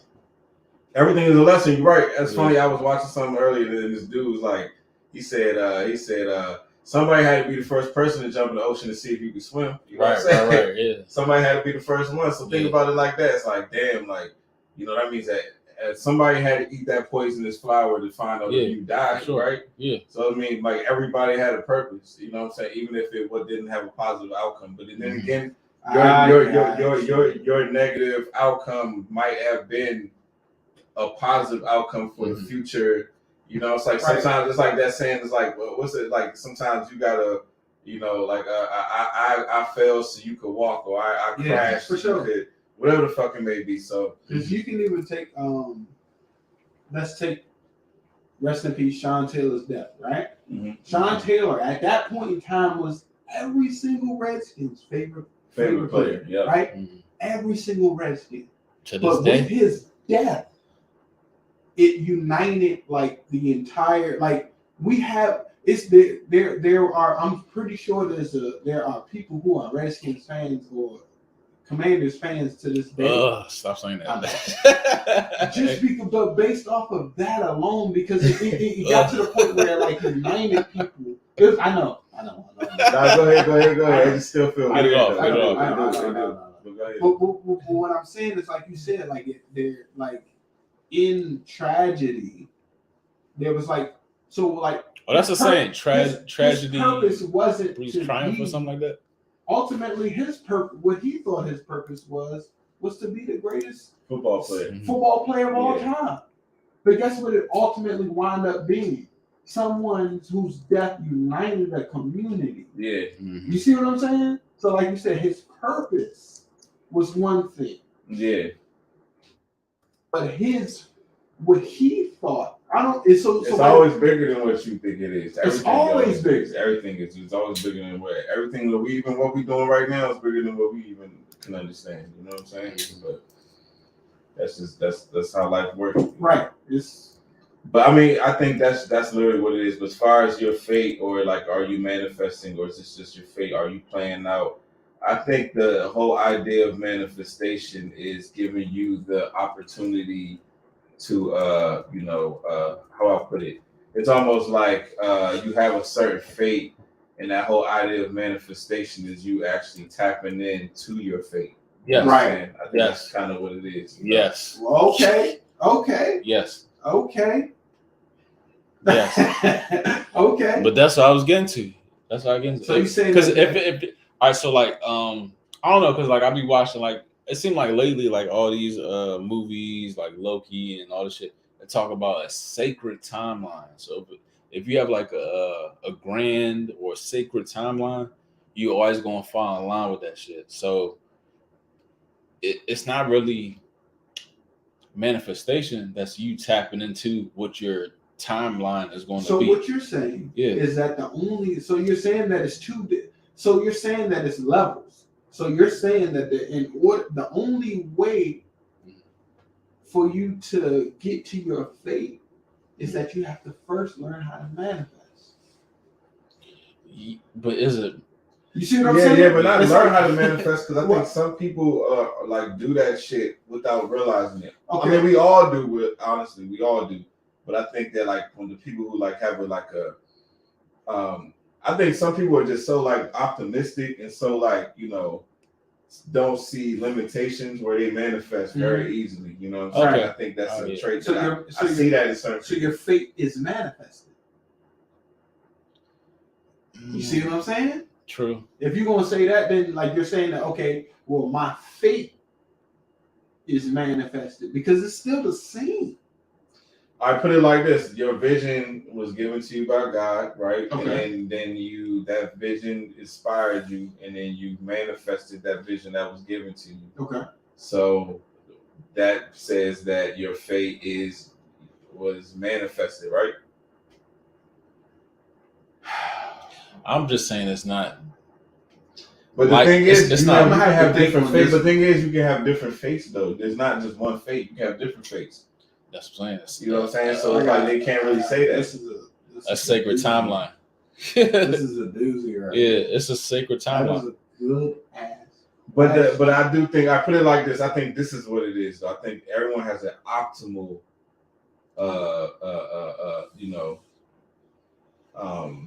So it's fate, I guess it's you would say, legit. right? It's legit forks in the road. I mean, I guess that's what determines the you know what it is. I don't think there's one simple fate. I think we have options. I think that's what the whole concept of free will is. Free will. Okay, Right? all right. We back here. Yeah, that's what the concept of free will is. So if we have free will to make decisions, even though God may have God may be like, okay, I have all this for you. You know what I'm saying? But you have to abide by my rules, and now your whole journey through life is trying to stay in alignment with that. Right. I think that's that. What's that word? The term you were just saying? That it was a term. Free will. No, not free will. It was another term you were just saying. It was a golden line or sacred timeline. a sacred timeline. I think your sacred timeline is you being in alignment with the creator, I guess you would say, right? And then I think it's like and I think that's what goes back to even the whole topic of this whole conversation. It's like when you're not in alignment with that, then that's why the powers that be, try to distract you and pull you away from that. Because if you are actually always in alignment with your whole, I guess, purpose as a human being, then you probably wouldn't, fall in line with the bullshit that they create for you. You know what I'm saying? It's like if we actually knew our potential and knew what we were, we wouldn't fall into the bullshit. If that makes sense. So, I gotta write this question down. And I'm gonna ask everybody like this next week. I'm gonna just ask people like, because it begs the question like, like what's the difference between manifesting and fate? Yeah. I think it's kind of like the same thing though. I don't know where I got this shit from. I don't know. I mean, it make a lot of sense though, because like I said, it's like you could have been a lawyer or whatever the fuck. You could have been, the next fucking MLK. I don't know. But then you had a bad fucking, strip club problem. You was like a degenerate strip club person. And you just ruined your life. Like, you know what I'm saying? Now you met your fate. But Yeah. But, Okay. but there is a difference though, because the difference between manifestation and fate, manifesting is something that is happening in the present. But you manifesting that strip club life degenerate style too. But your fate is more like futuristic, like something that will happen versus something that's happening. Mm-hmm. You see what I'm saying? You're manifest. In order for you to manifest, so you're saying the fate comes later. The fate comes later, Okay. but like you manifesting now. Mm-hmm. In order to get to your fate, you have to manifest. You see what I'm saying? All right, yeah. So there is a time, like you said, that timeline. Boom. Yep. There is a timeline to get there. Yep. I got this back. It's crazy, man. It's crazy. Because sometimes, like I feel like I do be manifesting. It seemed like, you know what I mean? You're always manifesting. You're constantly manifesting. I know, but like when it happened though, I'm like, oh, okay. Was that me or was it just fate? You mean like coincidences and all synchronicities and all that? Yeah. And shit. Nah, it don't be. You could be thinking about something like that. It be that day though. It be fate. Okay, all right, yeah. It do, but because I've definitely like had moments where I randomly, like even just not even a couple weeks ago, with some random dude I went to elementary school with, and I remember it was the holiday season. I'd be like, you know what? I used to always just randomly see so and so every holiday season. Then I go to the mall to return some shit. This nigga work at the store. I'm like, what the fuck? Exactly. Like, that's the shit I'm talking about. Yeah. That's what I'm talking about. So that's you manifesting, or is that fate? I think that is you. I think it's fate because it's kind of like a wink from the universe saying, like, okay, like it's like, right, hey, like we out here. Yeah, exactly. Because I remember when it was this one time I was looking up blue herrings, right? Because the lake I used to run by, right? I remember I used to look up blue herrings and shit because I used to see them joints. I used to like, I don't know these. So I remember one day I was just looking them joints up, and the next day I went for a run and I went by a lake, and nigga, this blue heron was running was flying next to me by the water, like I'm kind of like this. Yeah. Like that shit made me feel spooky. Yeah, you know what I'm saying? Because it was like, nigga, the joint was flying with me, like almost. That shit was felt. That was like a weird experience. You know what I'm saying? But all right. So saying shit like that, right? Do you think it's like obviously like numbers have like some sort of power? You think numbers have like a significance? Yeah, as far as everything. Yeah, like you'll see the same number again. Like, is that fate? I don't think that's fate. But I mean you saw it. That's manifestation for it. But anything in the past is fate. Synchronicity. You do have to understand that. Anything that has happened is fate. You can chalk it up. That's the fate of that moment. That was the fate. So that's what I'm saying. That's what I was saying earlier. When in order to get the fate, you have to manifest. Mm-hmm. And once you manifest, it's already fate. It's simultaneously within the same moment. Your fate is your manifestation. That's what I was saying. It literally happens at the very same. Because if you, God forbid, you die right in the next second, that's your fate. Yeah. You see what I'm saying? Right then and there. It don't extend after that. Crazy. Yeah, man. We all like that shit got crazy. Yeah, all this shit is crazy. How we get on this from Mockingbird? I don't know. Some on the NFL, all kinds of shit. I don't even know. I think it was high It's ideas. OT though. OT 70. High ideas. This is the 70th overtime. Okay. We 158 in. So yeah, we could jump out here. Yeah. We get out some gems about, legit Mockingbird, Operation Mockingbird, Project Mockingbird, Smith-Mundt Act, the Smith-Mundt Act, Family Jewels. These are all things you can research. I'm not dropping any links this week because I don't know.